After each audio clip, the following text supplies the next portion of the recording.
Hey everyone, it's Frank Sinatra, and welcome to this review of the SD GP04 Gundam. So, here we have our little box here. This was made in 2000, so obviously, as you can tell, this is the time when they started doing all the 3D mecha for their box art instead of drawing them. This side over here, we have just pictures of the kit and what you're going to get: a beam saber, a rifle, and the shield. On both this side and the other side, there would be the name in the picture, but since it was sold in America, they have to have these things on here. And over here we have that standard little information thing, and then the barcode with all that fun stuff over there. Inside the kit, we get ourselves our manual here. It's a pretty small little manual, just a standard information on the back here, talking about the evolution of the GP04. And you get yourself 3 runners. You get a runner of blue, white, and gray, I think I remember. I'm not sure, it's been a long time since I last built this thing.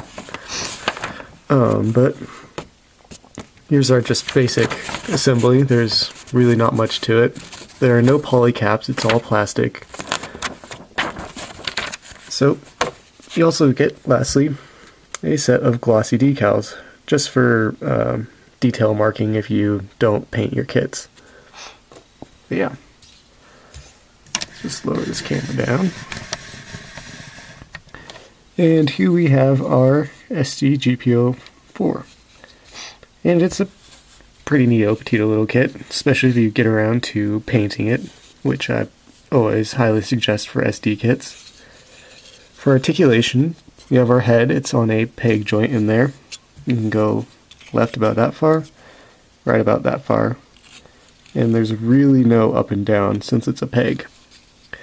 The arms are also peg joints and can go about that far before their armor hits this piece of the skirt armor in there. And same for the reverse direction, except it's cut a bit short because it hits this front skirt armor there. The torso itself is on a peg joint, and you could spin this sucker around all you want, if you so please. And also, the feet are on peg joints, and they can just turn from side to side, and where I have them stopped now is the extent of how far they can turn.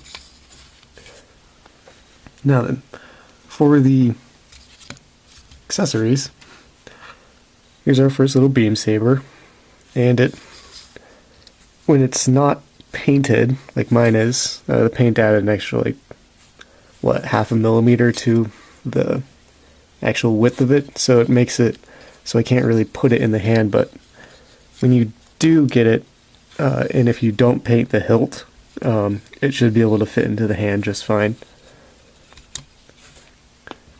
We have ourselves the beam rifle. As you can tell, it's scratched from when I put it into the hand, and it fits in quite fine as well.